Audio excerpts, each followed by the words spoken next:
वक़ाल फ़ित्यतुन आमनू बिरब्बिहिम वज़िदनाहुम हुदन वरबतना अला क़ुलूबिहिम इज़ क़ामू फ़क़ालू रब्बुना रब्बुस समावाति वल अर्ज़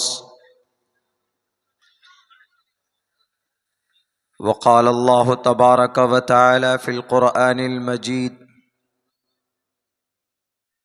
कुन्तुम खैर उम्मतिन उख़रिजत लिन्नास तअमुरून बिल मारूफ व तनहौन अनिल मुनकर व तुअमिनून बिल्लाह सदक़ल्लाहुल अज़ीम। क़ाल रसूलुल्लाहि सल्लल्लाहु अलैहि वसल्लम वअन उम्रिही फ़ीमा अफ़ना वअन शबाबिही फ़ीमा अबला वक़ाल रसूलुल्लाहि सल्लल्लाहु अलैहि वसल्लम शाबुन नशअ फ़ी इबादतिल्लाह फ़हुव फ़िल जन्नह औ कमा क़ाल अन्नबिय्यु अलैहिस्सलातु वस्सलाम। In the name of Allah, the most gracious, the most merciful. My Lord, expand me my breast is my task for me. Remove the impediment from my speech so they may understand what I say. Kirnavanti कीक्टेपो गावो नाशिरम गुहंति धर्मम पुत्रः कनिष्ठो ज्येष्ठ्याम कनिष्ठयाम च पूर्वजः धर्मक्षेत्रे कुरुक्षेत्रे समवेतायुत्सवः मामकः पांडवाश्चैकं कुर्वत् संजय। ओम नमो भगवते वासुदेवाय विश्वेश्वरा आदि पुरुष अपरंपार अल्लेख पुरुषा नमः। ओम सहनाववतु सहनो भुनक्तु सहवीर्यं कर्मामहे तेजस्वनावधीतमस्तु मा विद्विषावहे। ब्रह्मानंतमनादि विश्वकुर्दजम् सत्यं परम शाश्वतं विद्या यस्य सनातने निगम्भिर्दयि। ओम शांति ओम शांति ओम शांति। स्टेज पर तशरीफ फरमा उलमाए किराम और इस जलसे के बैनर तले जमा होने वाले दीनी ईमानी भाइयों, पर्दे में बैठकर इस जलसे को सुनने वाली इस गांव की, इस समाज की इज्जतदार माँ और बहनों, अल्लाह तबारक व तआला ने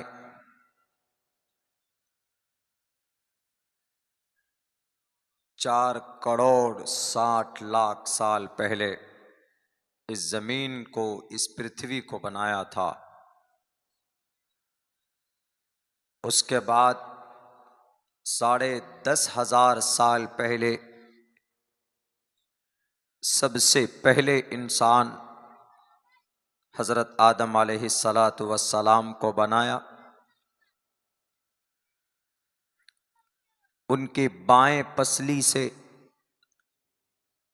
एक औरत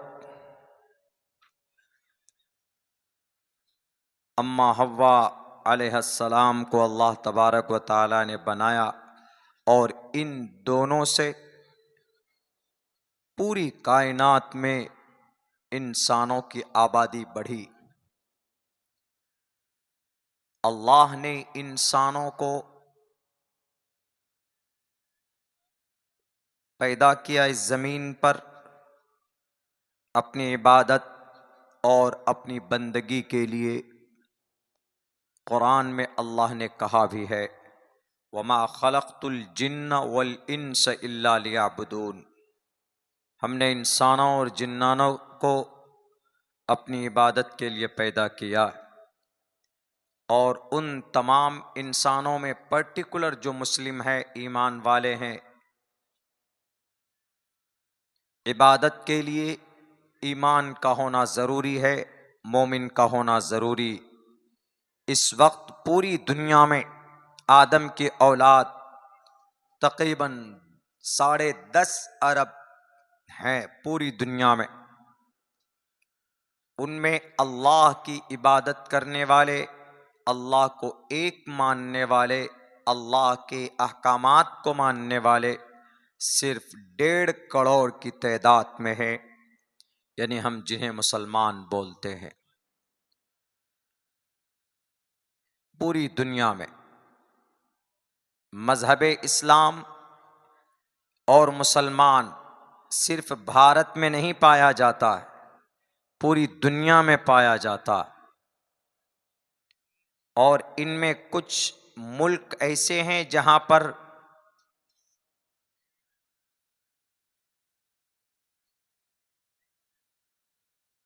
मुसलमानों की बाज़ाब्ता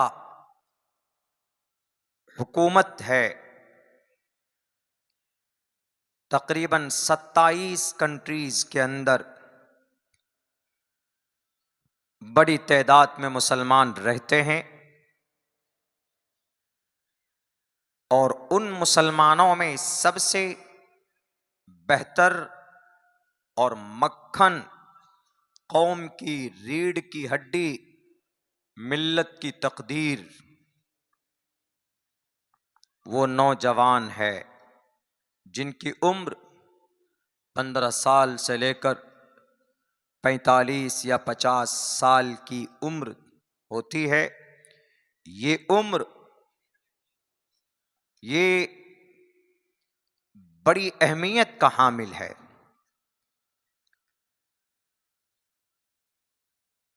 इसीलिए अल्लाह तबारक व तआला ने अल्लाह के नबी से कहलवाया कि आप कह दो अपनी कौम के नौजवानों से कि अल्लाह कल क़यामत में सवाल करेगा तुम्हारी जवानी के बारे में। वन उम्रिही फीमा अफना, ये तो सवाल करेगा हर किसी से, मर्द हो औरत हो, हर किसी से सवाल होगा कि तुमने अपनी उम्र कहां पर बिताई। लेकिन अलग से एक सवाल होगा। पहली बात तो उसी का जवाब देने में हम सब के तो पसीने छूट जाएंगे, लेकिन एक अलग सवाल होगा, स्पेशल सवाल होगा, वन शबाबिही फीमा अबला, कि अपनी जवानी कहां पर खत्म करके आए। उम्र के बारे में पूछेगा, लेकिन जवानी के बारे में भी पूछेगा कि जब तुम्हारे बदन में ताकत थी, जब तुम्हारे खून में गर्मी थी, जब तुम्हारे पार्ट्स ऑफ बॉडी स्ट्रॉन्ग थे, वो तुमने क्या किया उस वक्त में। वन शबाबिही फीमा अबला, बलहुन का माना पुराना करना। तुम अपनी जवानी कहां बिता कर आए, कहां पुरानी करके आए। तो आज हमारी नई जनरेशन, हमारे नौजवान कभी भी इस बारे में शायद नहीं गौर करते, नहीं फिक्र करते कि अल्लाह ने हमें जवानी दी है तो हम अपनी जवानी को कहां पर इस्तेमाल करें। आपकी जिंदगी का सबसे पहला मकसद, ईमान के साथ आप बालिग होते हैं, आप देखिए आपकी जिंदगी में नमाज है कि नहीं है। अगर नहीं है तो first of all you have to every day offer सलाह 5 टाइम्स अ डे। आपकी जिम्मेदारी बन जाती है कि आप 5 वक्त की नमाज पाबंदी के साथ अदा करें। इच्छा नहीं है, इट्स एन ऑर्डर, ये हुक्म है आपके लिए, तमाम मुसलमानों के लिए। मर्द हो, जवान लड़का हो कि लड़की हो, समाज के अंदर मर्द हो कि औरत हो, नमाज जरूरी है। और जवानी की उम्र की तो ज्यादा। वन शबाबिही फीमा अबला, कहां फिल्मों में कि सोशल मीडिया में, फेसबुक में, क्या यूट्यूब के जरिए से अपनी जवानी बाबा बर्बाद करके आए। अल्लाह पूछेगा, बिना पूछे आपके कदम नहीं हिल सकते रब्बे जुल जलाल के सामने कल क़यामत में। हर किसी से, समाज की बेटियों से भी, समाज के बेटों से भी, इसलिए कि उससे 15 साल से पहले मरफूल कलम है, बच्चा है, नाबालिग है, वह नमाज नहीं पढ़ेगा, नो प्रॉब्लम। 50 साल के बाद बूढ़ा हो जाता है, आदमी मजबूरन क्या कहता है, अब तो कोई रास्ता नहीं है, चलो अब अल्लाह अल्लाह करो। तो अल्लाह को जिस इबादत पर गर्व होता है, अल्लाह जिस इबादत से खुश होता है, वह इबादत जवानी की इबादत है। जवानी में गुनाह करने का बहुत ज्यादा गर्मी होती है ना।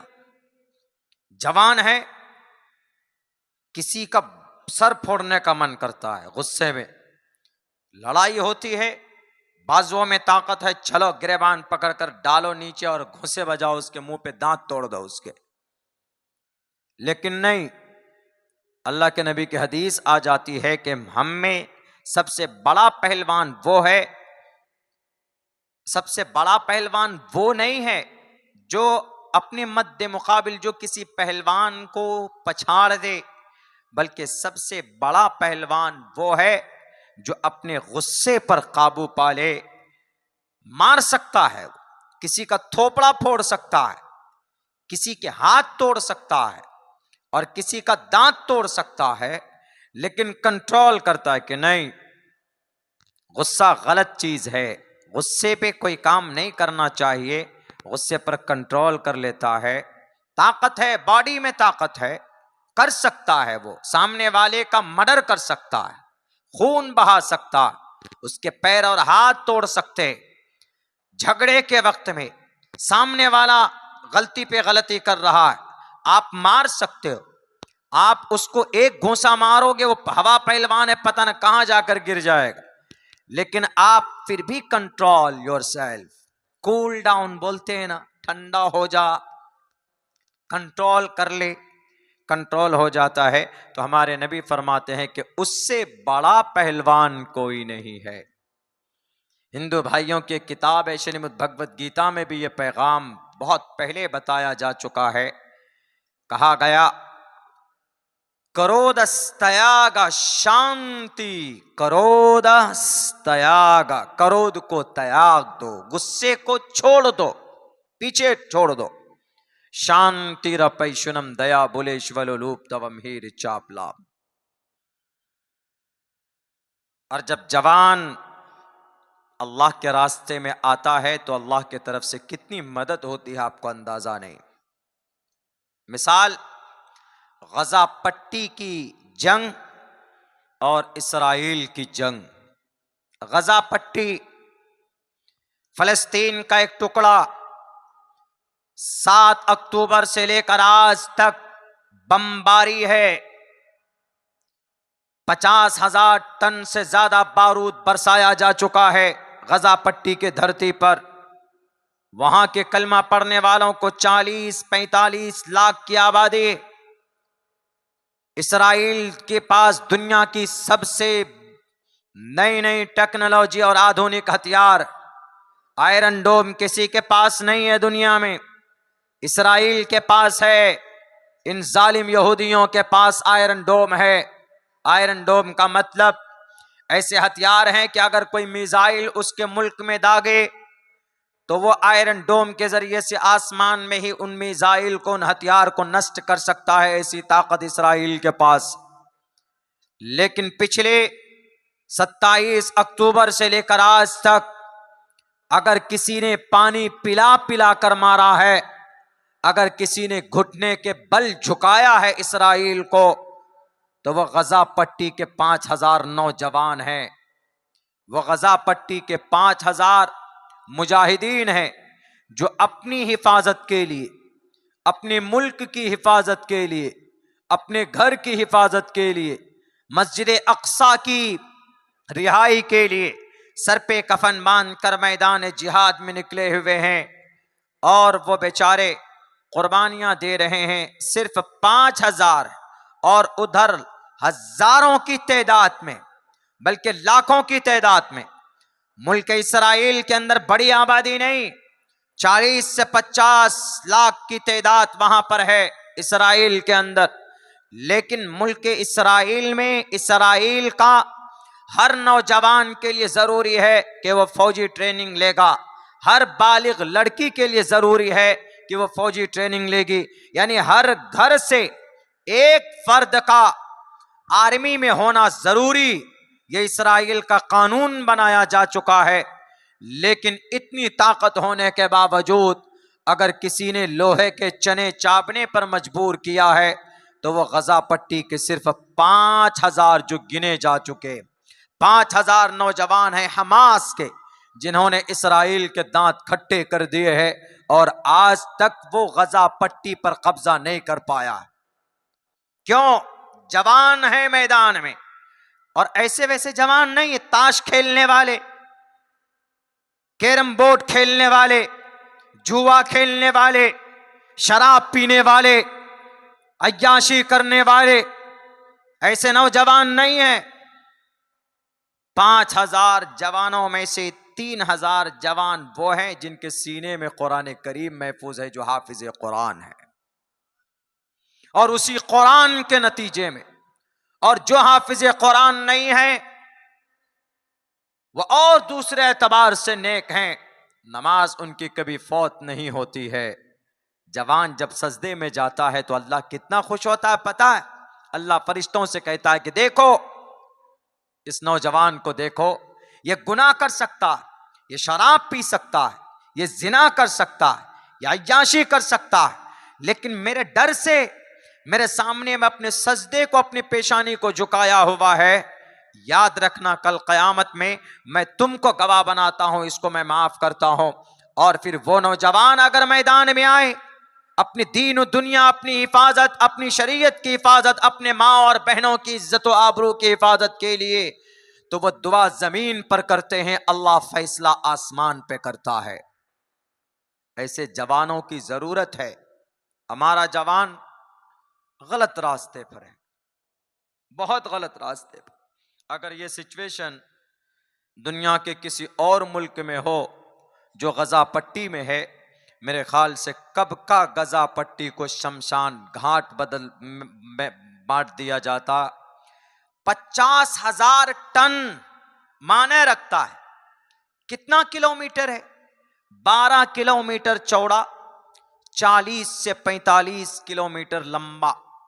यानी यहां से डेबरा समझ लीजिए, और 12 किलोमीटर चौड़ा वो पट्टी है, और चारों तरफ से उसको घेर दिया गया, जैसे ऐसे घेरा हुआ है।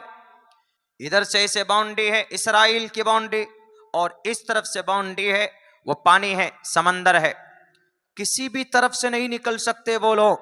और इस्राइल कहां पर है? साइड में बम बरसा रहा है चारों तरफ। 3 बॉर्डर, 2 इस्राइल में खुलता है, 1 मिस्र में खुलता है, कहीं नहीं जा सकते। इस्राइल तो बंद किया हुआ है बॉर्डर, लेकिन मिस्र का बॉर्डर खोला जा सकता है, लेकिन नहीं खोला। उन्होंने मना कर दिया कि हम गजा पट्टी के मुसलमानों के लिए हम बॉर्डर नहीं खोलेंगे, उसको बंद कर दिया। समंदर में जा नहीं सकते, मर जाएंगे डूब के। सिर्फ एक ही जात है और एक ही अल्लाह के सहारे वो लड़ रहे हैं, और नातों को नमाज पढ़ते हैं, दुआ करते हैं, और उनकी नेकियों के सदक़े में आज वो टिके हुए हैं। अगर वो हाफिज कुरान ना होते, अगर वो नमाजी ना होते, अगर उनके हाथ में तस्बीह के दाने ना होते, अगर उनके सर पर टोपी ना होती, उनके सर पर पगड़ी ना होती, उनके जुबान पर हस्बुनल्लाहु व निअमल वकील का नारा ना होता, तो अभी 1 महीने के अंदर उनको नामो निशान मिटा दिया जाता।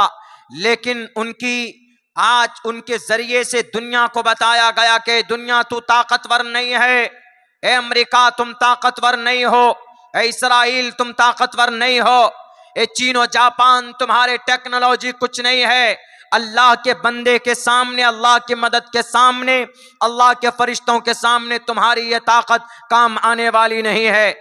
मैदान बद्र में अल्लाह के नबी थे, एक तरफ कुफ्फार 1000 की तादाद में, पूरे लाव लश्कर के साथ, नए नए हथियार के साथ, नेजा कमान के साथ, घोड़े और तील तरशूल के साथ मैदान बद्र के अंदर, और सहाबा की तादाद एक तरफ सिर्फ 313, हाथ में मुकम्मल तलवार भी नहीं, टूटी फूटी तलवार है, और हाथ में छड़ी और डंडे लेकर एक तरफ कुफ्फार और एक तरफ हाथ में टूटी हुई तलवार लेकर सहाबा इधर मैदान में खड़े।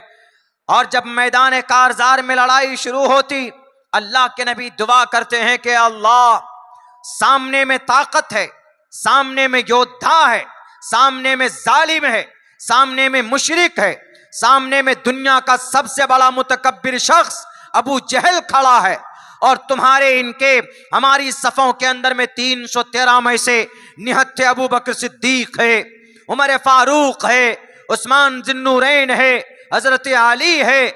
लेकिन इनका हाथ तो खाली था, लेकिन ईमान इतना मजबूत था, इतना मजबूत था कि अल्लाह तबारक व तआला से डायरेक्ट उनकी निस्बत जाकर जुड़ती थी। जमीन पर दुआ करते थे तो आसमान पर अल्लाह उसको कबूल करता था। अल्लाह के नबी ने मदद की कि अल्लाह, अगर इनकी मदद नहीं की, खत्म हो गए तो तुम्हारा नाम लेने वाला कोई बाकी नहीं होगा।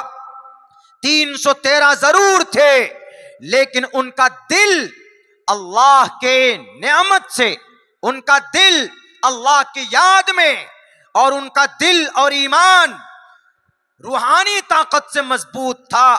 और जब मैदान में लड़ने के लिए कूदते हैं तो अल्लाह तबारक व ताला उनकी ईमान के बदौलत, उनके इखलास के बदौलत, उनकी नमाज के बदौलत, उनकी लिल्लाहियत के बदौलत 313 नहीं रहते, बल्कि अल्लाह आसमान से हजरत जिब्राइल की निगरानी में 4-5 हजार फरिश्ते लेकर भेज दिया जाता है कि जाओ मेरे महबूब की मदद करो, साहबा की मदद करो। ये कौन सी ताकत थी? ये नेकी की ताकत थी, ये ईमान की ताकत थी। आज हम मुसलमानों की मदद के लिए कोई ताकत आसमान से क्यों नहीं आ रही? क्योंकि हमारे अंदर ताकत, ईमानी ताकत नहीं है।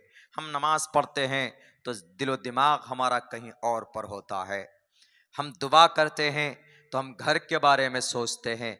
सजदा करो तो रो, आंखों में आंसू हो, अल्लाह के डर से एक कतरा आंसू बहाओगे, कल कयामत में तुम पर जहन्नम की आग हराम हो जाएगी। अल्लाह तो देना चाहता है, लेकिन हम कौम नहीं लेना चाहते। कभी भी आगे कदम बढ़ाकर नहीं जाते कि अल्लाह आज इस कौम की हालत बहुत खतरनाक है। जो चाहता वही आता है, मस्जिद को शहीद कर देता है। जो जब चाहता है आता है, मदरसे में ताले लगा देता है। और जो जब चाहता है कुरान को बदलने की बात करता है, शरीयत को बदलने की बात करता है। जो जब चाहता है नबी पाक अलैहिस्सलाम के खिलाफ अपनी नापाक जुबान और गंदे ख्यालात का इजहार करता है। जो चाहता है, हम कुछ नहीं कर पाते, हम बोल नहीं पाते हैं जनाब। बोलेंगे हमको अंदर कर देगा। हमको कई लोग कहते हैं, हमारे बड़े दानिश्वर लोग भी कहते हैं कि मौलाना अब्दुल्ला आप क्यों इतने सख्त बोलते हैं। हमने कहा कि हमारी शरीयत ने भी हमको इजाज़त दी है बोलने की, और भारत का संविधान ने भी हमें परमिशन दिया हुआ है बोलने के लिए। हमें हमारी शरीयत ने ये कहा है, अगर तुम्हारे सामने में कोई जालिम बादशाह है जो तुम्हारे बुर्के के खिलाफ बात करता है, अगर तुम्हारे सामने में कोई जालिम इंसान है, तंजीम है, फिरका है, जो तुम्हारे कुरान को, तुम्हारी शरीयत को, तुम्हारी मस्जिद को और तुम्हारे मकतब को, तुम्हारी टोपी और दाढ़ी को चैलेंज करता है, तो उसको तुम बोलो कि तुम जालिम हो, तुम जालिम हो, तुम इस दुनिया के अंदर जुल्म बर्पा कर रहे हो। उसको बोलो। तिरमिजी के अंदर हदीस, अल्लाह के नबी फरमाते हैं, कलिमतु हक़्क़िन, हक बात बोलना, इंद सुल्तानिन जाइरिन, आज के जमाने में जालिम बादशाहों के सामने में, जालिम लीडरों के सामने में, कलिमतु हक़्क़िन इंद सुल्तानिन जाइरिन अफजलुल जिहाद, ये सबसे बड़ा जिहाद कहलाएगा। अगर तुम जालिम के सामने में बात कर सको, कह सको कि तुम जालिम हो, तुम कुरान के खिलाफ क्यों कानून पेश कर रहे हो, तुम संविधान के खिलाफ क्यों कानून पेश कर रहे हो, तुम बेटियों के लिए सिर्फ बात करते हो कि बेटी बचाओ बेटी पढ़ाओ। कानपुर के अंदर अभी 2 रोज पहले 2 बेटी है, उनके जिस्म को लटका दिया गया। 2 नाबालिग बच्ची थी, उन दोनों बच्चियों की लाश मिली है। कहां से? एक पेड़ पर उन दोनों मासूम नाबालिग बच्चियों की लाश लटकी हुई मिलती है। कानपुर के अंदर अभी 2 दिन पहले की बात है। उनके माँ बाप से पूछा गया कि जरा आप बताइए क्या आपकी बेटी ने ये खुदकुशी क्यों की? तो उसके माँ बाप ने कहा कि सर, आपको शायद मालूम ना हो, कोई भी बेटी खुशी से अपनी जान गंवाती नहीं है, अपनी आत्महत्या नहीं करती। जब पानी सर से ऊपर चला जाता है तब जाकर मजबूर होकर, जब उनको ये जिंदगी जब कुएं के तरह, कुएं में जैसे इन इंसानों का दम घुटता है, तो जब ये जिंदगी दुनिया ऐसी बन जाती है तब जाकर कोई समाज की बेटी अपने हाथों से अपनी जान को खत्म करने पर वो कोई फैसला करती। आपको मालूम है मेरी बेटियों ने ये फैसला क्यों लिया? इन्होंने अगर इन्होंने सुसाइड किया है, अगर इन्होंने खुदकुशी की है, तो आपको पता है मेरी बेटी, दोनों बेटी के साथ तकरीबन कई महीनों से इनका ब्लैकमेल हो रहा था। इनका वीडियो बनाकर और इनके साथ खिलवाड़ किया जाता था। हर रात को इनकी इज्जत लूटी जाती थी, हमारी दोनों बेटियों की। मजबूरन उन बच्चियों को ये कदम उठाना पड़ा। मैंने कई मर्तबा अपनी बेटियों को लेकर इन बेईमान झूठे नेताओं के पास हम गए जो बोलते हैं कि बेटी बचाओ बेटी पढ़ाओ। हम उनके पास गए और हमने कहा कि मेरी बेटी को इंसाफ दो, मेरी बेटी की इज्जत लूटता है, मेरी बेटी की हर रात उनके लिए जिंदगी की कयामत बनकर टूटती है, इसलिए मेरी बेटी को इंसाफ दीजिए। हम मजदूर टाइप के लोग हैं जनाब। उन्होंने पूछा कि कौन है जो तुम्हारी बेटी की इज्जत को लूटता है? तो सामने जो लोग थे 4-5 आदमी थे, जो ठेकेदार थे, जो भट्टे के ठेकेदार, ईंट के ठेकेदार माने जाते, और उनके खिलाफ कार्रवाई करने की ताकत उन लीडरों के अंदर नहीं थी। उन्होंने कहा ठीक है, जाओ हम तुम्हारे बेटी को न्याय देंगे, इंसाफ देंगे। जब मानते, जब उन जालिमों को, रेपिस्टों को पकड़कर उनके ऊपर रेप का चार्ज लगाकर उनको जेल के सलाखों के पीछे डाला जाता, लेकिन नहीं डाला गया, छोड़ दिया जाता है। मजबूरन उन समाज की बेटियों ने यह फैसला किया कि नहीं, हमें अब इस दुनिया के अंदर रहना ही नहीं है, जिसकी लाठी उसकी भैंस की बात हो रही है, इसलिए चलो अपनी जान दे देते। उन बच्चों ने मजबूरन आकर यह कदम उठाया है। मेरी बेटी ने सुसाइड नहीं किया, मेरी बेटी का मर्डर हुआ। इन बच्चियों को मजबूरन उकसाया गया।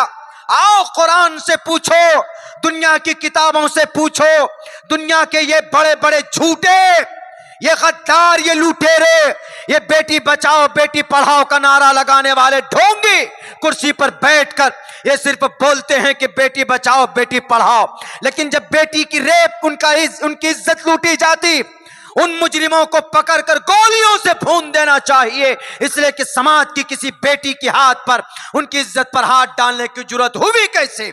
उनके हाथ तोड़ देने चाहिए, उनको फांसी के फंदे पर लटकाना चाहिए। किसी बेटी की इज्जत को लूटने से पहले ये सजा, ताकि याद आए किसी को, लेकिन नहीं हुआ। मजबूरन उन दोनों बच्चियों ने आत्महत्या कर ली। आज तक किसी मुजरिम की, किसी रेपिस्ट की गिरफ्तारी नहीं हुई है। कौन आएगा इंसाफ दिलाने के लिए? कोई नहीं दे सकता। अगर कोई इंसाफ दे सकता है तो हमारा कुरान इंसाफ दे सकता।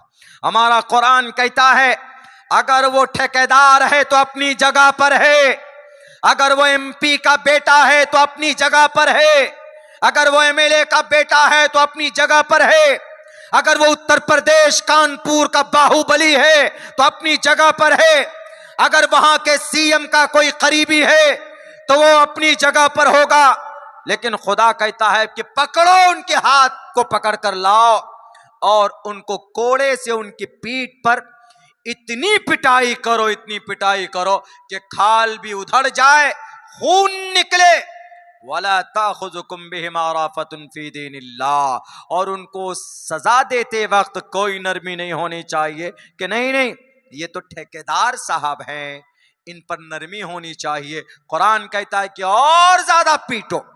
ठेकेदार था, तो बेटी की और ज्यादा सम्मान करना चाहिए था, लेकिन ठेकेदार होकर यह गलत काम किया है, उनको और ज्यादा पीटो। वला तअखुजुकुम बिहिमा राफतुन फी दीनिल्लाह, अल्लाह की शरीयत में कोई रियायत नहीं होनी चाहिए और उनको सजा मिलनी चाहिए। और अगर वो जिना करने वाले शादीशुदा हैं तो गड्ढा खोदो, गड्ढा कमर तक डालो, इतने बड़े बड़े पत्थर लाकर उनके सर पर मारो, सर को पीस दो उनको, और फिर कौम के लोगों को कहो कि देखो, उसका वीडियो बनाओ और पूरी कौम के अंदर उसको सर्कुलेट करो, वायरल करो, ताकि कोई और मनचलाशे, कोई और नौजवान समाज की किसी बेटी की इज्जत को न लूटे, इसलिए कि इज्जत बड़ी कीमती होती हमारी बेटियों की। मेरे भाइयों, अभी ये दर्दनाक हादसा उत्तर प्रदेश के अंदर हुआ, 2-3 रोज पहले की बात है। मासूम नाबालिग बच्ची थी। कौन करने वाला? हमारे जवान, इस देश के जवान गलत रास्ते पर जा रहे हैं। सीधे रास्ते पर हमारे जवानों को आने की जरूरत है, हमारे मुस्लिम नौजवानों को भी और हमारे आरएसएस, वीएचपी, बजरंग दल, शिवसेना के नौजवानों को भी। ठीक है, आप शिवसेना बनाए हैं, अच्छी जब बात है, आप बजरंग दल बनाए, अच्छी बात, लेकिन इस प्लेटफॉर्म के जरिए से किसी बेटी की इज्जत की रक्षा करो, कोई अच्छा काम करो, देश के अंदर में नफरत मत फैलाओ तो अच्छा है। तब आपकी जवानी बढ़िया है, बढ़िया चीज में आप लगा रहे हैं। इसलिए अल्लाह के नबी अलैहिस्सलाम फरमाते हैं, शाबुन नशा फी इबादतिल्लाह फहुव फिल जन्नह। जो जवान अल्लाह की याद में जिंदगी गुजारता है, कैसे याद में कि बैठ गए अल्लाह अल्लाह कर रहे हैं, नहीं, जैसे नमाज का वक्त हुआ, नमाज पढ़ के आए, अपना कारोबार में लगे, दुकान बेच रहे हैं, काश्तकारी कर रहे हैं, कोई भी काम कर रहे हैं, लेकिन दिमाग में ये बात है कि अरे यार असर की नमाज का वक्त कब होना है, अजान कब होगी, हम फौरन मस्जिद जाएंगे, नमाज पढ़ेंगे, ये याद। शाबुन नशा फी इबादतिल्लाह, 15 साल की उम्र से 15, 16, 17, 18, 19 नशा बढ़ रहा है, जवानी बढ़ रही है। शाबुन नशा फी इबादतिल्लाह, अल्लाह की याद में, अल्लाह की इबादत में। जवानों के लिए, बेटियों के लिए भी, ये समाज की बेटियों के लिए बड़ा अफसोस हुआ। इलाहाबाद हाई कोर्ट में आज एक औरत बुर्के वाली कल चली गई दरखास्त लेकर, शादीशुदा औरत चली गई, जाकर क्या बोलती है, हाई कोर्ट में याचिका दाखिल करती है कि मैं मैरिड हूं, मैं शादीशुदा हूं, मुस्लिम औरत बुर्के वाली, मैं शादीशुदा हूं, मेरा शौहर है, मेरे बच्चे भी हैं, लेकिन मेरा एक आशिक है, मेरा एक दीवाना है, मेरा एक मजनू है। दिल फेंक मजनू होगा? सच्ची मोहब्बत किससे होती है? अल्लाह से होती है ना, किसी लड़की से तो नहीं हो सकती, किसी से नहीं हो सकती, अल्लाह के अलावा हकीकी मोहब्बत किसी से नहीं होती, ये बात जहन में रखिए। बाकी सारी इश्क मजाजी है, हकीकी मोहब्बत सिर्फ अल्लाह से। बाकी माँ से, बीवी से, बहन से, भाई से, वो अलग कैटेगरी है, वो अलग टाइप की मोहब्बत होती। अगर आप बोलेंगे माँ को I love you my mom, उसका अलग मतलब होगा। अगर मोहतरमा बीवी को बोलेंगे I love you my wife, उसका अलग मतलब होगा। बीवी एकदम बिल्कुल खिलखिला के हंसेगी कि आज वाह क्या हो गया हमारे मियाँ को। चलते हुए किसी औरत को बोल देंगे सड़क पे किसी लड़की से आई लव यू, तो चप्पल इतना पड़ेगा कि सर का बाल साफ हो जाएगा, उसका यह मतलब भी है। तो उस औरत ने याचिका पिटीशन दाखिल की कि हमें इंसाफ मिलना चाहिए। हाई कोर्ट के जज ने कहा कि क्या इंसाफ मिलना चाहिए? का इंसाफ ये मिलना चाहिए कि मेरा फंडामेंटल राइट है, मेरे बुनियादी हुकूक हैं, मेरी शादी हो गई है, मेरा शौहर है, लेकिन मेरा एक आशिक भी है, मैं अपने आशिक के साथ, ये बाजारू लैंग्वेज है, लोकल लैंग्वेज, आशिक बोल रहा हूं मैं, इसलिए कि गंदी हरकत की तो गंदे अल्फाज से उनको ताबीर होना चाहिए, नहीं इज्जत देने की जरूरत है। बुर्का पहनकर उन्होंने शरीयत के खिलाफ, बुर्के के खिलाफ, समाज के खिलाफ कदम उठाया, तो उनको सबक मिलना चाहिए। हाई कोर्ट के जज ने क्या कहा? हाई कोर्ट के जज से कहती कि जज साहब, हमारा शौहर, मैं घूमने के लिए जाती हूँ खड़गपुर अपने आशिक के साथ, तो मेरा शौहर आ जाता है सामने में रोड़ा बनकर, कबाब में हड्डी नहीं कबाब में हड्डा बनकर आ जाता है पूरा का पूरा। क्या करें? हमारे फंडामेंटल राइट के खिलाफ काम हो रहा। मैं आजाद जिंदगी गुजारना चाहती हूँ, मेरी शादी हुई है, ठीक है, इनके साथ हूं, लेकिन मैं अलग जिंदगी गुजारना चाहती हूँ, मुझे ये आजादी मिलनी चाहिए, आप मुझे ये परमिशन दीजिए, आप मुझे ये आजादी देंगे। तो पता है हाई कोर्ट के जज ने क्या कहा? कुर्बान जाइए, वह हाई कोर्ट का जज किसी मदरसे में शायद पढ़ा होगा। उन्होंने कहा कि मोहतरमा, आपको इतना ही शौक है घूमने का, तो आप शौहर के साथ घूमो ना, शौहर के गले में हाथ डालकर खूब घूमिए। आप बाइक में घूमिए कि हवाई जहाज में घूमिए कि पानी के जहाज में घूमो, किसी भी जहाज में घूमो, कोई मना नहीं करेगा, जाइए अगर आपको घूमने का शौक है। लेकिन आपका शौहर है और आप एक पराये मर्द के साथ, एक आशिक के साथ, वो भी अलग जात का, बिरादरी का, मुस्लिम थी, लड़का गैर मुस्लिम था, गैर मोमिन था, उसके साथ में। तो उन्होंने सुप्रीम कोर्ट, हाई कोर्ट के जज ने कहा, अगर आपको घूमना है तो पहले आप अपने शौहर से तलाक लीजिए, आप अपने शौहर से अलग थलग मामला कीजिए, तभी आप घूम सकती हैं कानूनन। अब बताइए, चलिए उनका जो भी था, उनका कदम गलत था तो था, लेकिन हमारी समाज के बच्चियों की सोच कितनी घटिया हो चुकी। अगर वो कोई गैर शादीशुदा लड़की होती तो कम अफसोस होता कि चलो भाई, उसका मन किया होगा, उन्होंने रिलेशन बना लिया किसी और गैर महरम गैर मर्द के साथ, लेकिन शादीशुदा औरत है, बुर्के के अंदर में है। तो इसीलिए मैं कहा करता हूं, अपने समाज के बच्चों को और बच्चियों को खास ट्रेनिंग की और तालीम की जरूरत है। आज के जमाने में कोई भला आपका करने वाला नहीं है, आपको आपकी मदद और रहनुमाई कोई जात कर सकती है तो वह अल्लाह तबारक व ताला की जात है। वरना ना तो जजीरतुल अरब के ये बड़े मालदार मुल्क आएंगे आपकी हिफाजत के लिए, ना तो यूनाइटेड नेशन आएगा, ना तो तुर्की, ना जापान, ना ईरान, ना सऊदी अरब, ना कतर, ना ओमान, ना बहरीन, ये सब के सब ऐश की जिंदगी के अंदर में घुसे हुए हैं। आपकी हिफाजत और आपकी मदद सिर्फ अल्लाह तबारक व ताला की जात के तरफ से हो सकती। आज भारत के अंदर जो इतना माहौल खतरनाक है, बुरा है, किस वजह से? आज मुसलमानों का किरदार और कैरेक्टर खत्म हो चुका है। खुसूसन हमारा नौजवान तबका यहाँ जितना भी बैठा होगा, अगर मैं एक एक नौजवान से पूछूं कि जरा मेरे नौजवानों बताओ वजू में कितने फराइज हैं, नहीं बता सकेंगे। गुस्ल में कितने फराइज हैं, नहीं बता सकेंगे। उनसे पूछेंगे कि जरा बताओ सलमान खान की फिल्म इस साल कितनी रिलीज हुई है, फौरन बता देंगे। शाहरुख खान की फिल्मों ने कितना बिजनेस किया है, फौरन बता देंगे। आमिर खान की कौन कौन सी फिल्म आ रही है, फौरन बता देंगे। कौन सी वेब सीरीज कितनी चली है, उनके मोबाइलों के अंदर मिल सकता।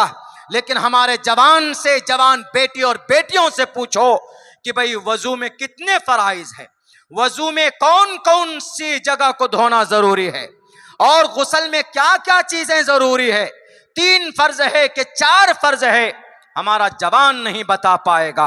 अगर हमारी जवानों की यह हालत है तो आपके ऊपर ऐसे जालिम और जल्लाद मुसल्लत होगा और आपको याद दिलाएगा, आपके ऊपर जुल्म भी करेगा, आपकी शरीयत को भी बदलेगा, क्योंकि आपको अल्लाह आजमाता भी है ऐसे जालिम बादशाहों को मुसल्लत करके।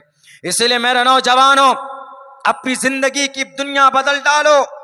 आज कोई हक बोलने वाला नहीं मिल रहा। आज आपकी पुराना मदरसा दारुल देवबंद को तोड़ने की बात करी जा रही, बुलडोजर से उसको खत्म करने की बात की जा रही। कौन बोलेगा?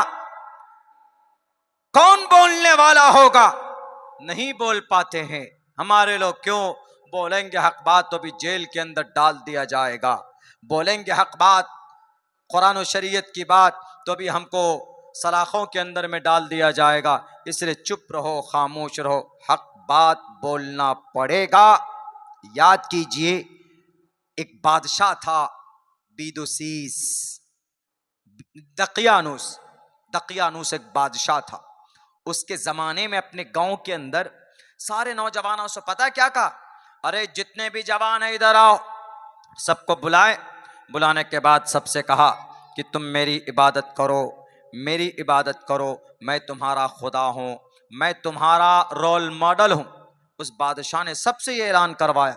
उनमें से कुछ नौजवानों ने विरोध किया, कुछ नौजवानों ने साफ लफ्जों के अंदर यह कहा कि नहीं, नहीं कर सकते, हम तुम्हारी इबादत नहीं करेंगे, तुम खुदा नहीं हो, तुम एक इंसान हो, तुमको खुदा ने पैदा किया है, तुम खुदा नहीं हो सकते, तुम ईश्वर नहीं हो सकते। उन नौजवानों ने उनकी आंखों में आंखें डालकर बात की। अल्लाह ने कुरान में उनका चर्चा किया, उनका नाम असहाबे कहफ का, उनके नाम से एक पूरी सूरत अल्लाह तबारक व तआला ने कुरान करीम के अंदर नाजिल फरमा दी। और कहा है वक़ाल फित्यतुन आमनू बिरब्बिहिम वजिदनाहुम हुदन वरबतना अला कुलूबिहिम इज़ क़ालू फ़क़ालू रब्बुना रब्बुस समावाति वल अर्ज़। और जालिम बादशाह को कहा कि तुम जालिम हो, तुमको खुदा नहीं मान सकते, इसलिए कि खुदा अल्लाह है जो पानी के कतरे से इंसान को पैदा करता, हम उस रब को मानते। मेरा खुदा वो है जिसने 6 करोड़ 30 लाख मुरब्बा मील के इलाके में जमीन को पैदा किया। मेरा खुदा वो है जिसने आदम को बिना बाप के पैदा किया। मेरा खुदा वो है जिसने ईसा को बिना बाप के पैदा किया। मेरा खुदा वो है जिसने 10,000 साल पहले हजरत इंसान को पैदा किया। मेरा खुदा वो है जो 30 लाख 6 करोड़ मुरब्बा मील के इलाके के अंदर अल्लाह ने समंदर को पैदा किया। मेरा खुदा वो है, तुमको खुदा नहीं मान सकते। अल्लाह ने उनकी मदद की, इतनी मदद की, इतनी मदद की कि कयामत तक कुरान करीम में उनके नाम की एक सूरत नाजिल फरमा दी, सूरह कहफ। ये वही जवान थे जो अल्लाह के लिए मर मिटने के लिए तैयार हो गए थे। और क्या है ये, तराबी को लेकर बयां। अच्छे, हाँ भाई, ये तो रमजान का महीना आने वाला है, इसमें क्या, उसके बाद क्या है, अरे क्या लिखते हैं, सना अंसारी, क्या है सना अंसारी? तो पैदल हज में जा रही, पागल हो गए हो। किसी भी औरत को पैदल क्या, अकेले बिना महरम के जाने की परमिशन नहीं है। जिसके मन में आ रहा मुंह उठा ले रहा, पैदल चले जा रहा है हज करने के लिए। बहुत ज्यादा शौक है पैदल घूमने का तो इंडिया का गो राउंड लगा लो। अभी स्पेन की एक औरत आई, स्पेन की थी ना, जिसका भी झारखंड के अंदर में गैंग रेप हुआ हजडीहा के करीब में, उसका शौहर साथ में था। वो तो सना अंसारी, क्या है ये पैदल हज पे चले जा रहे निकल निकल करके, जिनके मन में वो पब्लिसिटी है, वो 5 किलोमीटर जाकर के बैठ जाएगी, वो कुछ भी नहीं है, खामखा ये शरीयत का मजाक है और कुछ नहीं है। उसको जाना है पैदल, शौक है। इतने आसानी से थोड़े ना वीजा मिलता है कि हाँ बस जिसको मन में आया वो मुंह उठा के चल दिया हज करने के लिए। हज उसके ऊपर फर्ज है, और बिना हज फर्ज के कौन जाता है? हज तो हर किसी पर फर्ज नहीं है। हज उस पर फर्ज है कि आप हज के लिए जाएं, उतना पैसा आपके पास हो, और जितने दिन तक आप हज में रहें उतना खर्च आपके घर में भी हो, पैसा हो, आपके ऊपर हज फर्ज है, आप जा सकते हैं। तो एक प्रोसेस है। वो एक नौजवान क्या गया केरला का, वो क्या नाम है, शहाब नाम करके, अब पूरा सबको एकदम कीड़े काटने लग गए। हज छोड़िए, पैदल जरूरी नहीं, पहले फर्ज नमाज पढ़ लो। मोहतरमा से कहिए कि आप फर्ज नमाज पढ़ लीजिए, पहले अपने माँ बाप की खिदमत कर लीजिए, अल्लाह तबारक व तआला हज मबरूर का सब एक हज मकबूल का सवाब अता फरमाएगा। यहीं पर बैठे बैठे सवाब आपको कमाना है तो आप ये काम कर लीजिए। और रही बात रमज़ान के रोज़े, यकीनन नौजवानों के ऊपर ये बात हो रही है, सबसे ज़्यादा रमज़ान के अंदर जो रोज़े छोड़ते हमारे जवान छोड़ते हैं सबसे ज़्यादा। क्यों जी, रोज़ा क्यों नहीं रख रहे हो? जानबूझकर अगर आप कोई रोज़ा छोड़ते हैं, जानबूझकर क़यामत तक उसके बदले में आप रोज़ा रखते रहें, अल्लाह तबारक व तआला आपको वो मकाम व मर्तबा नहीं दे सकता उस रोज़े को जानबूझकर छोड़ने की वजह से। मन साम रमज़ान ईमानन व इहतिसाबन गुफ़िर लहु मा तक़द्दम मिन ज़ंबिही। अगर आप सवाब की नीयत से, नेकी की नीयत से ईमान की हालत में रोजा रखते हैं तो आपके सारे टोटल आने वाले गुनाह माफ कर दिए जाते। रोजा किस लिए रखा जाता? ताकि तकवा पैदा हो। नमाज किस लिए पढ़ी जाती? ताकि दिल की सफाई हो, बुराइयों से पाक हो। इसीलिए अल्लाह तबारक व तआला इबादत, अल्लाह की इबादत करके मिलेगा क्या? नेकी मिलेगी, आपके अंदर से आपका ईमानी, आपकी रूहानी ताकत मजबूत होगी। इसीलिए कहा जाता है, इसीलिए मैंने तो सोचा यही है कि भाई नौजवानों की खुसूस तरबियत हो। आज जो हम पर इतने जुल्म के पहाड़ तोड़े जा रहे हैं। अच्छा, ये उसके बाद क्या लिखा भाई? रजा की रोजा क्या? अच्छा, लड़का लड़की क्या करना चाहिए? शादी। अबे अच्छा, साफ साफ बोलो ना कि हस्बैंड वाइफ रोजे की हालत में मिल सकते हैं कि नहीं मिल सकते? फिजिकल लिस्ट आप बना सकते हैं कि नहीं बना सकते? ये बोले ना, इतना छुपा ऐसे रहें कि जैसे बिल्कुल बहुत दूर रहते हो। रोजे की हालत में नहीं कर सकते। रोजे की हालत में हस्बैंड वाइफ जो रिश्ता बनाते हैं वो नहीं बना सकते। अलबत्ता रात को आप कुछ भी कर सकते हैं, आप कीजिए, लेकिन यह है कि सेहरी खाने से पहले पहले, सेहरी से पहले पहले पाकीज़गी इख्तियार कर लें। आप लोग पाक हो जाएं, गुस्ल कर लें, नहा लें। अलबत्ता रोजे की हालत में जानबूझकर करेंगे तो कज़ा कफ़ारा दोनों, कज़ा भी और कफ़ारा भी, यानी उस रोजे को, उस रोजे के बदले रोजा और उस रोजे के बदले में गुनाह जानबूझकर करने की वजह से भी बहुत सारे रोजे आपको रखने पड़ेंगे, मुसलसल 60 दिन के रोजे, कज़ा और कफ़ारा। इसीलिए बेहतर है कि अपने अपने मोहतरमाओं से दूर रहिए। मोहतरमाओं से परमिशन है, यहाँ लड़का लड़की लिखा, लड़का लड़की नहीं चलेगी। इस्लाम में तो देखना अलाउ नहीं है। अगर आपने रमजान में किसी मोहतरमा को देखा ही उगाड़ कर, अरे पूरा स्क्रीनिंग कर लिया आपने, सर को देखा, उनके बालों को, तो पैर तक का पूरा आपने स्क्रीनिंग कर लिया कि इसके पैर के कलर कैसे हैं, हाथ के कलर कैसे है, इनकी नाक कैसी है, इनकी आंख कैसी है, तो आपके सारे मन के भी रोजे गए आपके। और आपने आंखों से अगर निगाह जमा कर आपने अगर देखा है तो आपके आंख के भी रोजे गए।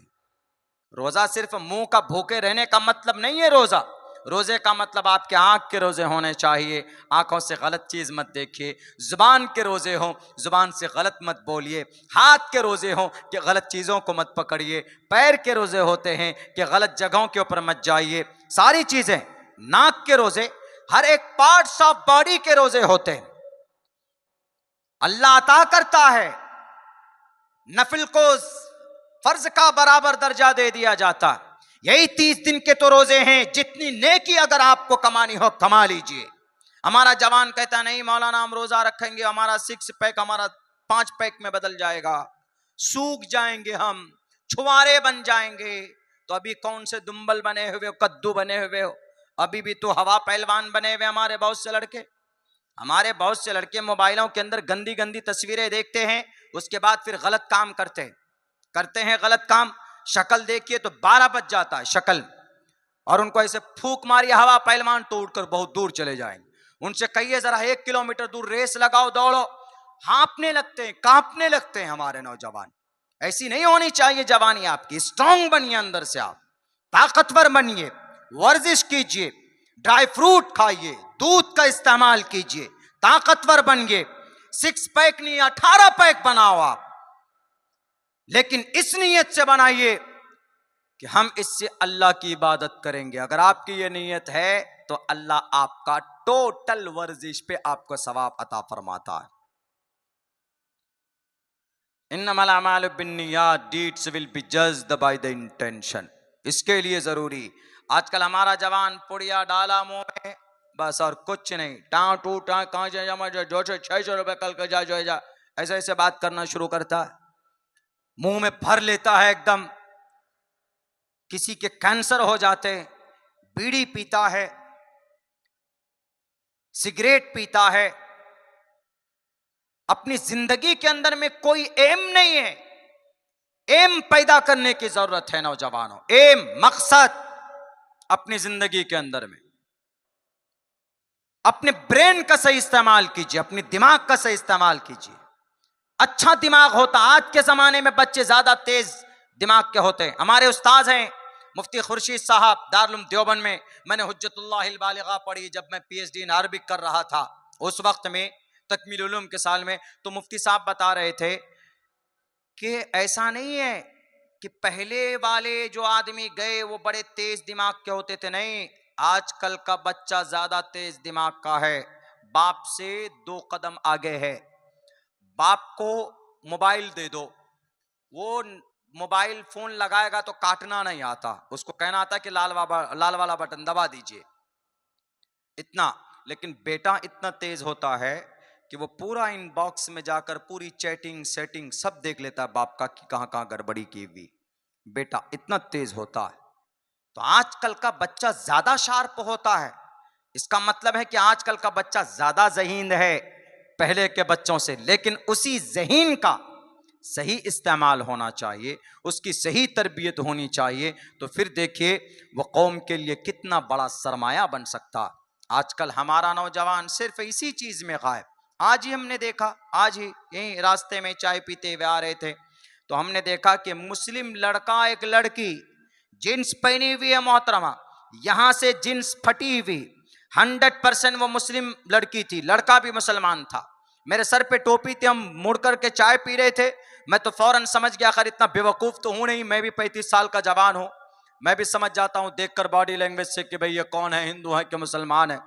देखकर दोनों सेल्फी ले रहे, मुझे देखते ही उनके मोबाइल गिर गए हाथ से, ऐसे देख के एकदम शर्मा करके उधर कोने में जाकर खड़े हो गए। हमने कहा इतना अल्लाह से डर लेते, इतने अल्लाह से डर लेते, मां से बाप से छुप कर चाय की दुकान के पीछे सेल्फी ले रहे हो।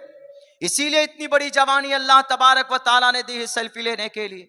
लड़की है, जवान है, लड़का है उधर, वो भी पता नहीं बेचारा बैग वैग कपड़ा वपड़ा लेकर दोनों भागने की प्लानिंग कर रहे होंगे, क्या कर रहे होंगे। अब तो उत्तराखंड के अंदर में कानून बना दिया है, कोई जवान लड़का लड़की अगर यूं कहे कि भाई हम दोनों रहेंगे मौज मस्ती से फ्लैट के अंदर में चलो, तो अब तो उसको कानूनी शक्ल दे दी। लेकिन इस्लाम की नजर में गुनाह है, गुनाह देखना गुनाह है, बात करना गुनाह है, टच करना गुनाह है। आप टच नहीं कर सकते, यहां तक कि शादी के बाद भी अपनी मोहतरमा को टच नहीं कर सकते जब तक कि आप उनको दैन महर न दे दें। यह है औरत का हक, हुकूक। और लोग आए हैं आज बोलते हैं औरत का कोई सम्मान नहीं इस्लाम में। अरे इतना सम्मान है इस्लाम में, शादी होती है इस्लाम के अंदर तो बीवी का महर दिया जाता है। अगर शादी के बाद महर नहीं दिया शौहर ने, मोहतरमा ने नाराज होकर कहा कि don't touch me please, keep away from my self, मुझे टच मत करो, दूर रहो मुझसे। क्यों? पहले महर दो। अगर शौहर महर नहीं देता है, अगर बीवी कहती है मुझे टच नहीं करो, तो बीवी गुनहगार नहीं होगी। अगर 10 दिन तक बीवी मना करती रहे कि डोंट टच मी, तुम मुझे टच नहीं कर सकते, छू नहीं सकते, तो शौहर गुनहगार, बीवी गुनहगार नहीं हो सकती, क्योंकि महर उसका हक होता है। शौहर किसका? बीवी का। हुकूकुल इबाद में आता है, इसलिए महर देना जरूरी है। महर उतनी ही बांधनी चाहिए शादी के अंदर जितने महर आप अदा कर सकते हो, बीवी को आप दे सकते हो, उतना ही महर बांधना चाहिए। बाज इलाकों में तो 10 लाख, 15 लाख, 20 लाख, लड़का पान की दुकान कर रहा, महर पूछो कितना जी, मोहतरमा से शादी हुई, महर क्या रखे तुम? 15 लाख मौलाना। 15 लाख पूरी जिंदगी कमाएगा तो नहीं जमा कर पाएगा। और अगर महर न दे, बीवी माफ ना करे, हाँ बहुत से लोग जबरन माफ करवाते हैं कि मोहतरमा शादी हो गई, शादी होने के बाद में मोहतरमा मैं महर माफ कर दो, मैं तुम्हारा जोड़ू, मैं तुम्हारा मियाँ, माफ कर दो।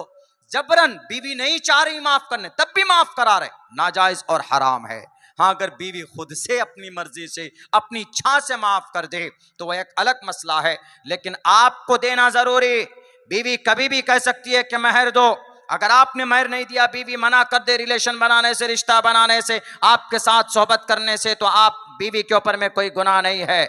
इसीलिए हमारी माएँ बहनें इसके ऊपर अवेयर होना चाहिए। इस्लाम के अंदर में ये मकाम है औरत का, और आज बाज लोग बोलते हैं कि इस्लाम के अंदर औरत का कोई मकाम और मर्तबा नहीं। इस्लाम ने औरत को सम्मान नहीं दिया, तुमने औरतों को सम्मान नहीं दिया, इस्लाम ने औरत को सम्मान अल्हम्दुलिल्लाह दिया है। इसीलिए मैं कहा करता हूं कि जानकारी हासिल किया करो। जानकारी हासिल करोगे तो महान इंसान बनोगे। बहुनाम जन्म नामंते ज्ञानवान माम परपदिज्यते वासुदेवा सर्वमिति समहात्मा सुदुर्लभः।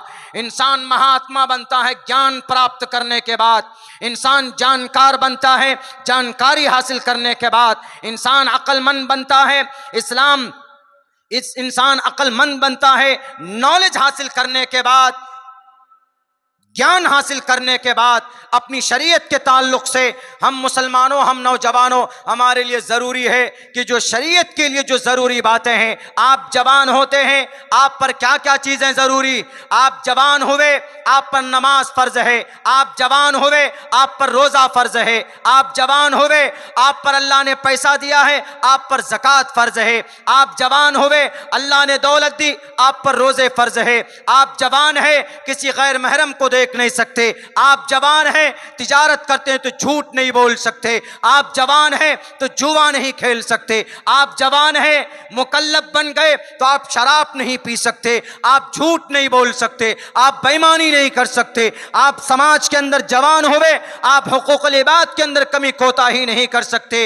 हर एक का हक, उनका एक एक पाई का हिसाब रखकर उनको लौटाओ। कल क़यामत के दिन अगर आपने गड़बड़ी की तो आपको नेकियों से, दुनिया के अंदर गड़बड़ी करोगे आपको नेकी देकर भरपाई की जाएगी, आपकी नेकियां खत्म हो जाएंगी।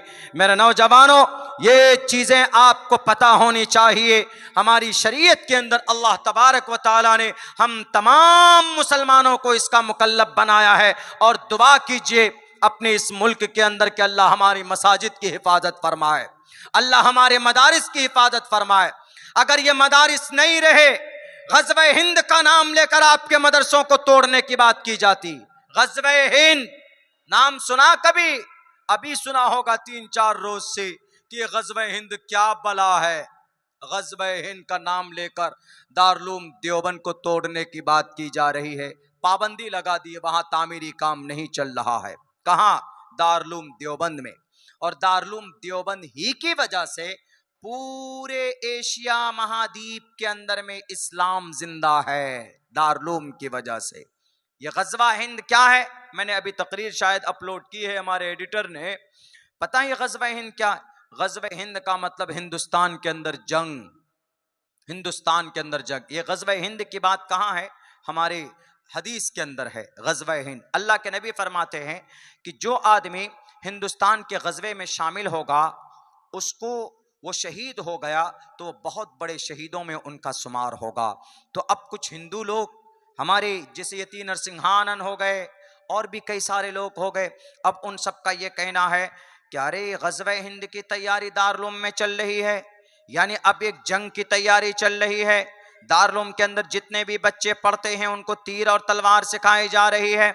इसलिए NCPCR के जरिए से दारुल देवबंद पे कार्रवाई करने का ऑर्डर दे दिया गया है। बल्कि उनके ऊपर यह कहा गया है कि जरा आप सर्वे कीजिए कि दारुल देवबंद के अंदर क्या ट्रेनिंग दी जा रही है, क्या वहां पर बंदूक, गोले, बारूद, तलवार की ट्रेनिंग दी जा रही है, क्या दारुल देवबंद ग़ज़वे हिंद की तैयारी कर रहा है? गलत रिपोर्ट, गलत इंफॉर्मेशन। पंडित दयानंद सरस्वती जी ने इसीलिए कहा है धर्म क्षेत्र, इसीलिए कहा है मातृमान पितृमान चार्यवान पुरुषो वैदः। किसी इंसान को अगर महापुरुष बनना हो तो उसके माँ और बाप और उस्ताद की मेहनत जरूरी। लेकिन कुछ लोग न माँ और न बाप न उस्ताद के पास पड़े हैं, अपने सिर्फ राजनेताओं की वजह से उनको कुर्सी पर बिठाया गया है और जो जो मन में आते हैं वो लोग बोलते चले जाते। ग़ज़वा हिंद का मतलब ग़ज़वा हिंद हो चुका है, अब नहीं होने वाला। ग़ज़वा हिंद 708 ईस्वी को हमारे भारत के अंदर हो चुका। ये तारीख आप याद रखिएगा। एक बहुत बड़े मुजाहिद जिनका नाम मोहम्मद बिन कासिम अस्सक़फ़ी रहमतुल्लाहि अलैह गुजरा, बहुत बड़े मुजाहिद थे।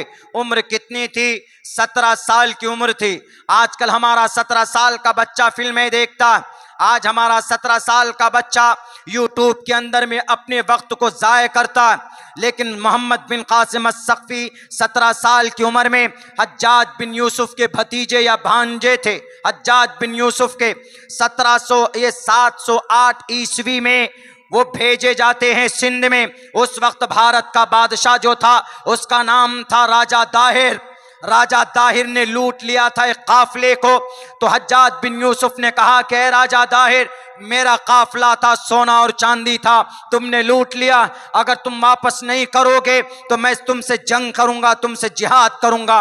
राजा दाहिर ने कहा, मेरे को कमजोर मत समझो, अगर तुम्हारी तलवार में, तुम्हारी बाजू में ताकत है तो तुम हमसे जंग करके तुम अपनी दौलत को मुझसे ले लो, अपने काफले के अंदर में जो माल लूटा गया है वो तुम हासिल कर सकते हो। हज्जाज बिन यूसुफ ने अपने भतीजे मोहम्मद बिन कासिम अस्सक़फ़ी को भेजा। सिंध में पहुंचे हैं, यहां करीब में अभी सिंध का हिस्सा पाकिस्तान के अंदर आता है। पाकिस्तान के इलाके में चला गया, बंटवारे के बाद में उस सिंध के इलाके में पहुंचता है। पहुंचने के बाद में राजा दाहिर आता है मैदान में, मोहम्मद बिन कासिम आते हैं मैदान में। मोहम्मद बिन कासिम को देखकर राजा दाहिर कहता है कि अरे Mohammed bin Qasim, you are like my child, तुम मेरे बच्चे के तरह हो, तुम कैसे मुकाबला कर सकते हो, तुमको तो एक झटके के अंदर में खत्म कर दिया जाएगा। मोहम्मद बिन कासिम ने कहा कि मेरी उम्र में मत जाओ, मेरी हाइट पे मत जाओ, मेरी फाइट पे जाना, मेरी बाजुओं की ताकत को देखना। मोहम्मद बिन कासिम ने चैलेंज किया कि तुम्हारे फौज में जो सबसे ज्यादा ताकतवर है, सबसे ज्यादा चालाक और तेज है, तुम उस कमांडर को भेजो, मैं मुकाबला करूंगा, मैं तन्हा मोहम्मद बिन कासिम मुकाबला करूंगा। उनका सबसे ताकतवर लीडर, उनका फौजी आता है, आर्मी आता है, निकलकर मोहम्मद बिन कासिम हमला करते हैं, ढाल को काट कर उनके सर के 2 टुकड़े कर देते।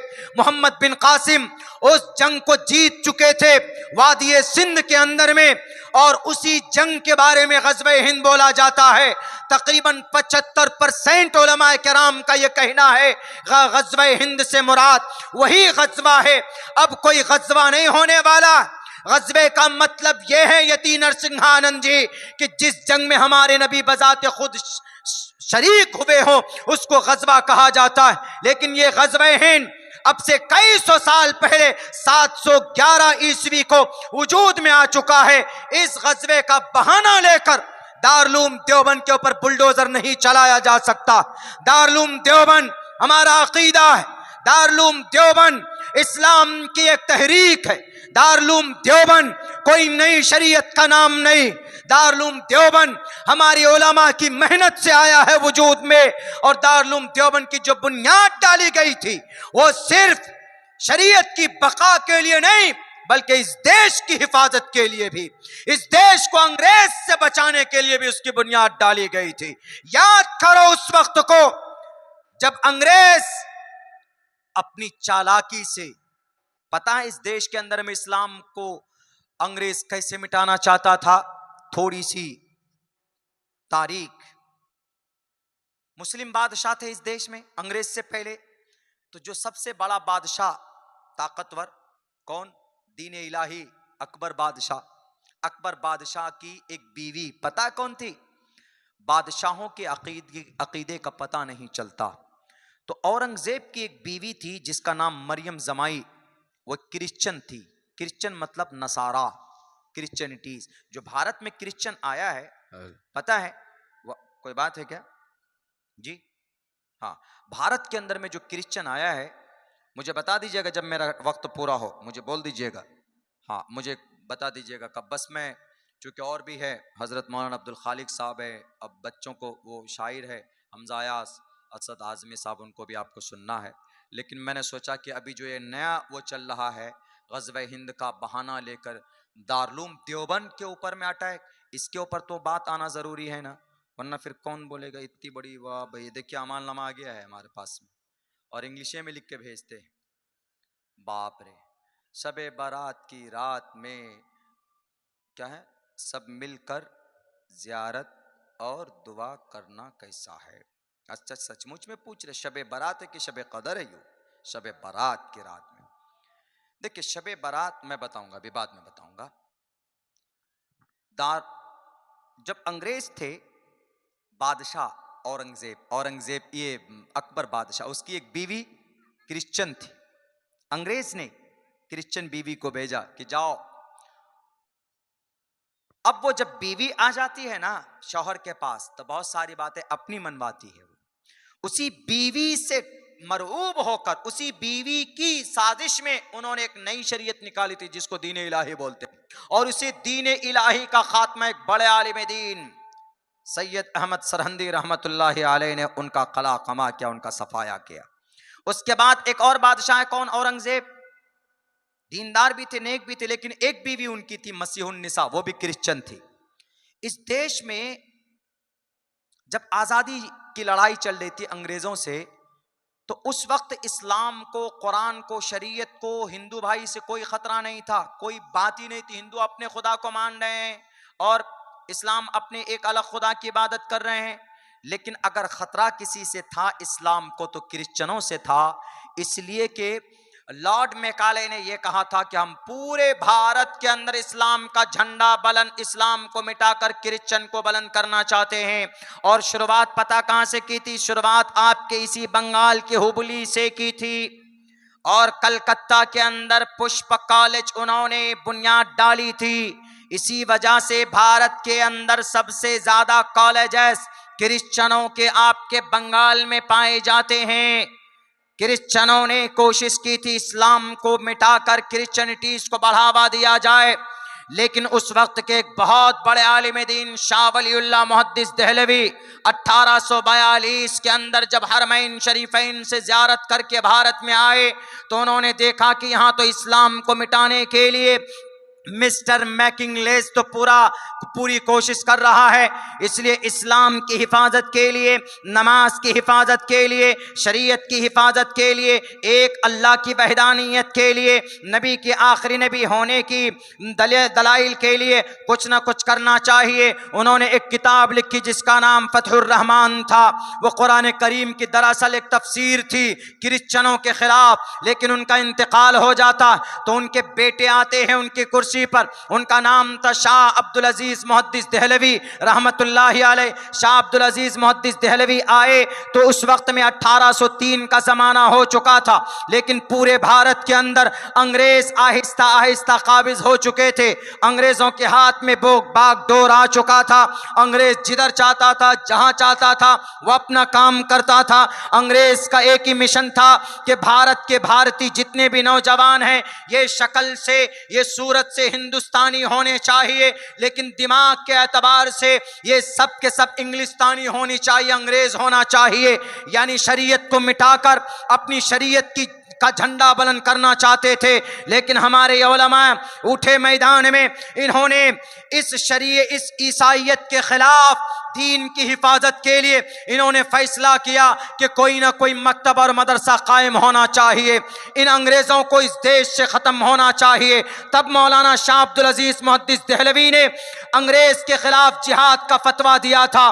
भारत के अंदर आज जो RSS और जो बजरंग दल और जो शिवसेना और जो हिंदू महासभा और जो VHP के नौजवान हैं, इनमें से उस वक्त कोई भी नहीं था अंग्रेज को भगाने के लिए।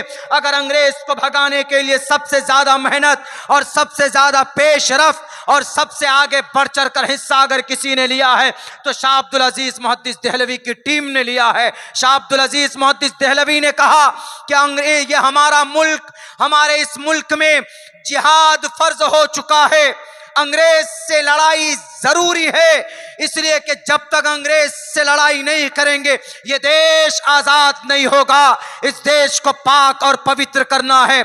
मेरे भाइयों, शाह अब्दुल अजीज मुहद्दिस देहलवी का इंतकाल हो जाता, लेकिन ये मेहनत टूटी नहीं। उसके बाद उनके दोस्त, उनके रिश्तेदार शाह अब्दुल कादिर मुहद्दिस देहलवी, उनके बाद हाजी इमदादुल्लाह मुहाजिर मक्की, उनके बाद हाजी इमदादुल्लाह के दो बड़े शागिर्द मौलाना कासिम नानोतवी, मौलाना अब्दुल रशीद गंगोही रहमतुल्लाहि अलैह, ये मैदान में आए। मौलाना कासिम ने उलमा को जमा किया, एक टीम बनाई। 1857 का वक्त आ जाता है, शामली के मैदान में अंग्रेज से लड़ रहे हैं। इधर अंग्रेज इधर मौलाना कासिम नानोतवी की टीम, उसमें हाफिज जामिन शहीद भी थे, उसमें मौलाना जाफर थानेसरी भी थे। अंग्रेज ने कहा कि कासिम कौन है जरा बताओ। कहा कि वो पतले इंसान जो दिख रहे हैं वो कासिम है। फौरन गोली चलाते हैं, कासिम नानोतवी के कनपट्टी पर गोली लगती है, बेहोश होकर गिर जाते हैं। कुछ देर के बाद फिर मैदान में उठकर खड़े हो जाते हैं, देखते हैं कि गोली का निशान तो है ही नहीं, लेकिन पूरा बदन, पूरे सारे कपड़े खून से शराबोर है। और तलवार हाथ में लेते हैं और अंग्रेज से कहते हैं, अंग्रेज जालिम से, कि अंग्रेज उनके आ जाते अंग्रेज कासिम नानोतवी को दोबारा शूट करने के लिए। तो मौलाना कासिम कहते हैं कि पहले पीछे मुड़कर देखो, कि पहले तुम अपनी जान तो बचाओ। जैसे अंग्रेज सर घुमाता है, मौलाना कासिम नानोतवी इतने तेज थे, इतने तेज थे, बॉडी बिल्डर नहीं थे, खली के तरह नहीं थे, अंडरटेकर के तरह नहीं थे, रॉक के तरह नहीं थे, पतले थे, बहुत पतले। 49 साल की उम्र में उनका इंतकाल हुआ, उनकी वफात हो गई थी, इस दुनिया से चले गए। हट्टे कट्टे नहीं, बहुत छोटे से कद के थे और इतने तेज थे कि फौरन तलवार घुमाई और उस अंग्रेज का सर तन से जुदा कर दिया। नारे तकबीर, नारे तकबीर, मौलाना सालिम चतुर्वेदी साहब, नारे तकबीर। तो कासिम नानोतवी वहां पर उस मैदान में हार जाते हैं। उनके और भी साहिब जितने भी हैं, उस मैदान के अंदर अंग्रेज गालिब होता है। कौन सा मैदान है? शामली का मैदान। यति नरसिंहानंदी दासना महामंडलेश्वर के गुरुजी, अगर आपके अंदर यकीनन इतनी ईमानदारी है तो जाओ आप शामली के मैदान के उस धरती को कुरेद कर देखो। खोदोगे तो वहां से 1.5 और 2 फीट जमीन हमारे दारुल देवबंद के उलमा का खून आपको वहां पर मिलेगा। दारुल देवबंद के ऊपर बुलडोजर चलाने से पहले उनकी तारीख पढ़ लो। दारुल देवबंद की बुनियाद कब रखी गई? 1857 के अंदर जब ये जंग हार जाते हैं तो मौलाना कासिम, मौलाना अब्दुल रशीद गंगोही ने सोचा कि अगर इसी तरह उलमा खत्म होते रहे तो हमारा इस्लाम भी मिट जाएगा और हमारा ये देश भी आजाद नहीं हो पाएगा, क्योंकि उस वक्त में कोई नहीं था। आज जो नारा लगा रहे हैं ना कि जय जय श्री राम, भारत माता की जय, अच्छी बात है। अगर हमारे हिंदू भाई ईश्वर को खुश करने के लिए लगा रहे हैं तो ठीक है, लेकिन अगर चिढ़ाने के लिए लगा रहे हैं तो गलत। अगर मुसलमान भी नारे तकबीर अल्लाहु अकबर आपको दुख देने के लिए लगाते हैं तो उनका नारा लगाना भी गलत। उस वक्त जय जय श्री राम का नारा लगाने वाला कोई नहीं था, उस वक्त भारत माता का नारा लगाने वाला भी कोई नहीं था। उस वक्त अंग्रेज के सामने में अगर सीना तान कर, सर पे पगड़ी डालकर अगर शान के साथ कोई मैदान में खड़ा था तो उस वक्त हमारे उलमाए दारुल देवबंद खड़े थे। उस वक्त दारुल देवबंद की बुनियाद नहीं डाली गई थी। 1857 की जंग हारने के बाद मौलाना कासिम ने सोचा कि अगर इस देश में हमारे मदारिस नहीं रहे, अगर कोई मकतब और कोई मदरसा नहीं रहा तो ये अंग्रेज लॉर्ड मैकाले और मिस्टर मैकिंगलेस, ये जालिम लोग हमारे इस शरीयत को बदल देंगे। हमारे एक खुदा का अकीदा इन मुसलमानों के दिलो दिमाग से निकाल कर ये तस्लीस खुदा का यानी रूहुल कुदुस और मरियम अलैहिस्सलाम और हजरत ईसा के बारे में अकीदा घड़ लेंगे। और यहूदी लोग हजरत उज़ैर को अल्लाह का बेटा, पूरे आवाम के अंदर में यह अकीदा राइज होगा। इसलिए अपनी दीन की, इस्लाम की हिफाजत के लिए उन्होंने अपने एक मदरसे की बुनियाद डाली। याद करो, ये तारीख नोट करो। बेज़मीर मीडिया वालों, अगर तुम्हारा ईमान जिंदा है तो ये तारीख भी तुम बुलडोजर के साथ साथ लोगों के सामने पेश करो कि दारुल देवबंद को सिर्फ बुनियादी तौर पर उसकी बुनियाद नहीं डाली गई। दारुल देवबंद 31 मई 1866 को 15 मुहर्रमुल हराम बरोज जुमेरात छत्ता मस्जिद के करीब में एक अनार का दरख्त था, उसके नीचे बुनियाद डाली जाती। उस वक्त इसका नाम रखा गया था अरबी मदरसा, बाद में दारुल देवबंद के नाम से मशहूर हुआ। जब दारुल देवबंद की बुनियाद डाली जाती, मौलाना कासिम से किसी ने पूछा कि मौलाना जरा बताओ इस दारुल देवबंद का क्या मकसद है? सुनना यती नरसिंहानंद जी, अगर तुम्हारे अंदर सुनने की सलाहियत मौजूद है, इसलिए कि नहीं सुनते हो, अपने डुप्लीकेट खुदाओं के नाचने पर डुगडुगी बजाते हो, तो श्री कृष्ण जी का पैगाम याद रखो, जिसके अंदर श्री कृष्ण जी ने कहा है तस्मात् शास्त्रम परमाणम तिकार्य अकार्य व्यवस्थितो ज्ञात्वा शास्त्र विधानोक्तम कर्म कर्तु मेहर हसी। मौलाना कासिम नानोतवी फरमाते, मैंने दारुल देवबंद को इसके बुनियाद के 2 मकासद हैं।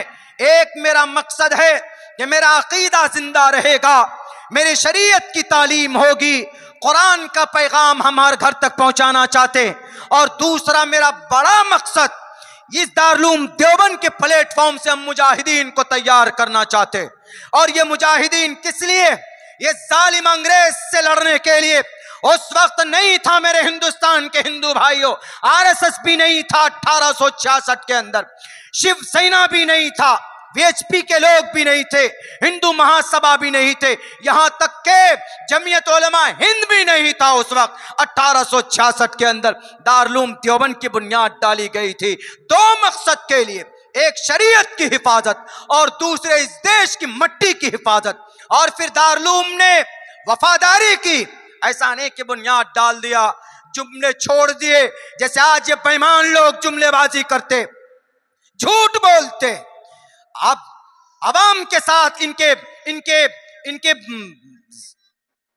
उनके साथ विश्वास के साथ खेलते हैं। ये लोग बोलते कुछ हैं, करते कुछ हैं, ये जालिम लोग। लेकिन दारुल देवबंद के बानियान ने वफादारी की और फिर अपनी शरीयत की हिफाजत के लिए अहादीस पढ़ा है, कुरान की तफसीर पढ़ा है, लेकिन वहीं पर जरूरत पड़ने पर यही मौलाना कासिम नानोतवी अंग्रेज के सामने में आ जाते, यही अब्दुल रशीद गंगोही, मौलाना अब्दुल रशीद गंगोही अंग्रेज के सामने में आ जाते, और यही मौलाना कासिम नानोतवी के शागिर्द शेखुल हिंद रहमतुल्लाहि अलैह आज Jamia Millia university that is located in Delhi top 10 में आता है। तुम्हारे अब्बा ने बुनियाद रखी, शेखुल हिंद रहमतुल्लाहि अलैह की बुनियाद रखी हुई है जामिया मिल्लिया यूनिवर्सिटी की। मुस्लिम अलीगढ़ यूनिवर्सिटी को बंद करने की बात करते हो, 45% बच्चे आपके पढ़ते।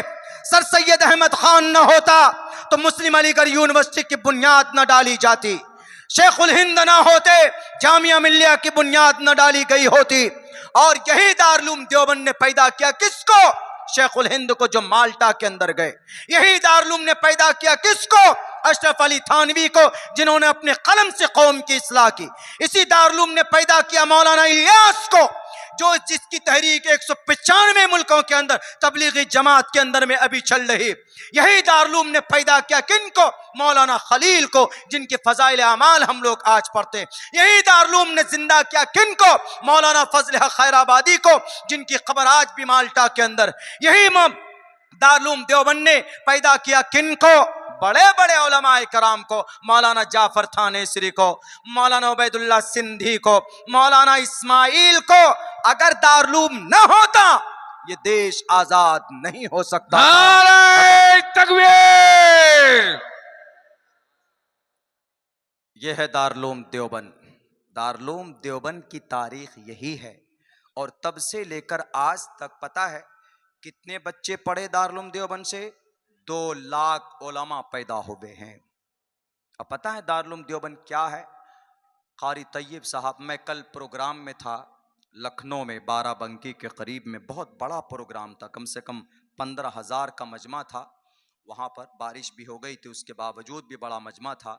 तो मौलाना कासिम नानोतवी के लकड़ पोते, मौलाना कासिम नानोतवी के बेटे अहमद, उनके बेटे कारी तैयब, उनके बेटे मौलाना सालिम, और उनके बेटे हैं मौलाना सुफियान साहब।